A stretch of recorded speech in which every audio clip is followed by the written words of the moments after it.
Mga kasapi, magandang araw. Tayo po ngayon ay andito sa ating munting paraiso. Alam niyo po ay lumalakas ang ating katawan kapag tayo po ay nakakabisita dito po sa ating munting farm.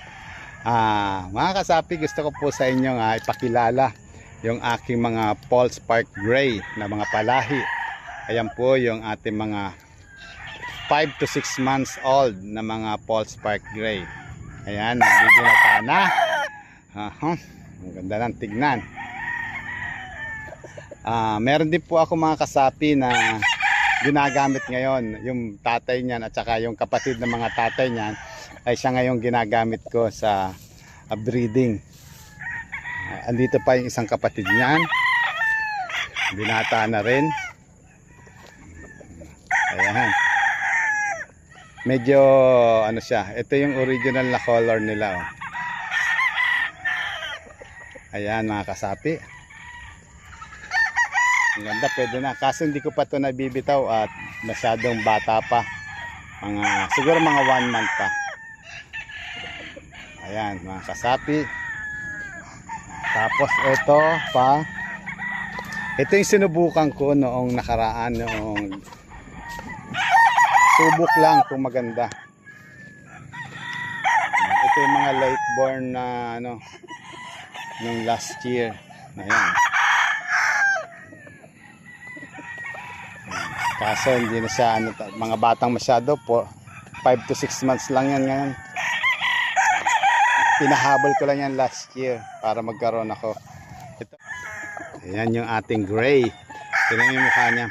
Pero siguro mas maganda ngayon ang kalalabasan pa ng mga gray natin kasi ay sinubo ko sila sa sweater. Ayan pa yung isa. Ayan, tingnan yung buntot niya iba. Oh. Ayan. Yung iba hindi pa nanlalaban, hindi pa pumoporma, nasa lingering pen. Ibang mga gray.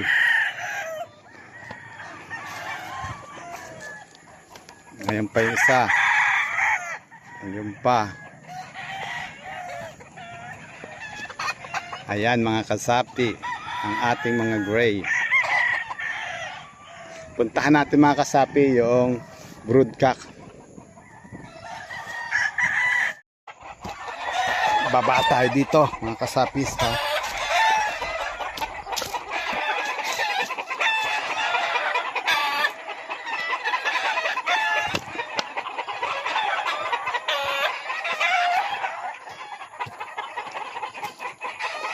Nakita natin mga kasapi yung ito yung isang range area natin. Andito yung mga nakatali natin mga broodcock. Sa susunod dito yung Gilmore natin na AAJ. Ito iaanan rin natin yan, i-vlog din natin yan. Puntahan natin yung Paul Spark Gray na broodcock. Ito sa battery ko to ginagamit. Battery type. Dinadala rito ng bataan ko. Ayun. Ang tayo rito. Tadaan tayo.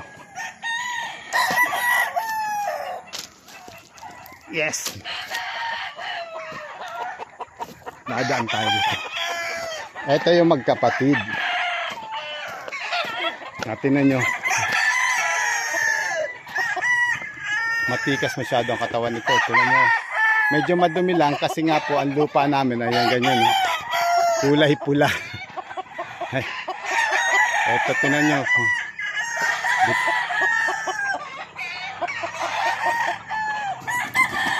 Tapos ito pa yung isang ginagamit ko.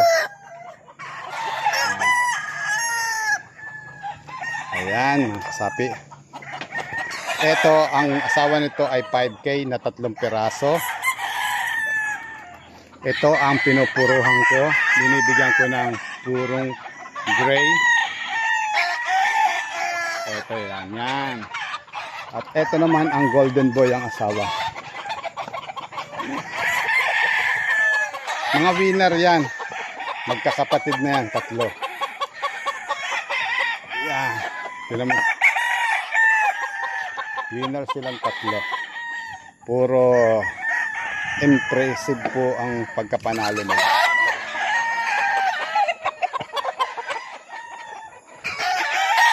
Yan. Winner po yan, winner. Yan tatlong magkakapatid na yan.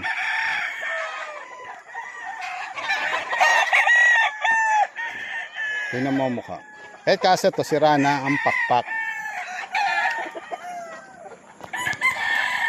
Nabalda na ang pakpak.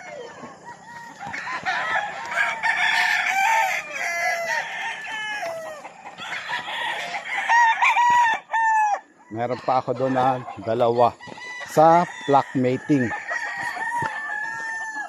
Then sa flock mating meron. Yan, bababa tayo.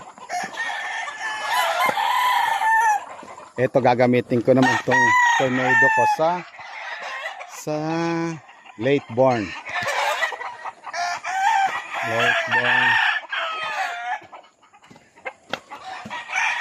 Ayan yung isa sa flock mating. May tatlo siyang asawa na Gilmore.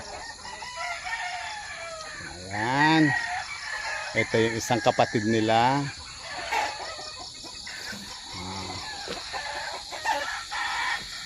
Asawa Gilmore ang asawa niyan. Ito naman isa. Itong isa. Tatlo rin ang asawa niyan.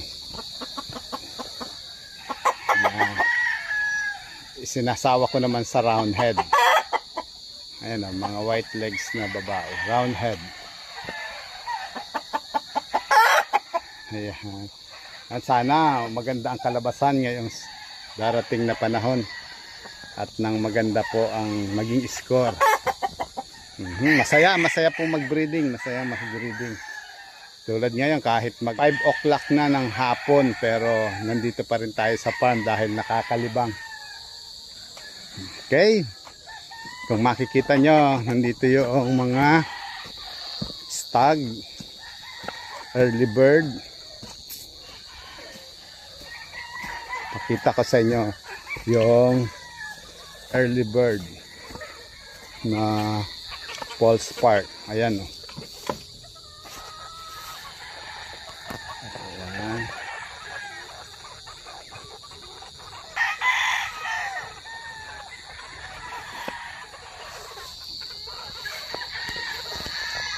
Ito pa. Ganda niya.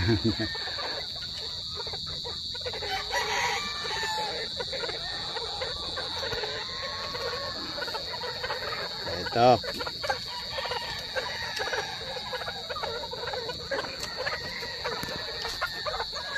Marami yan. Yung iba alpas pa. Nasa range pa.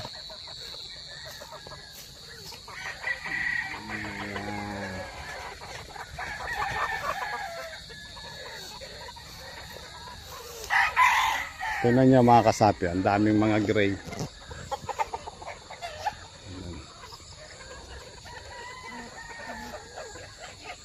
Okay mga kasapi, maraming salamat sa inyong mga panonood. Muli po, ito po ang inyong kaibigan, kapatid, Nesman Kasapi Game Farm.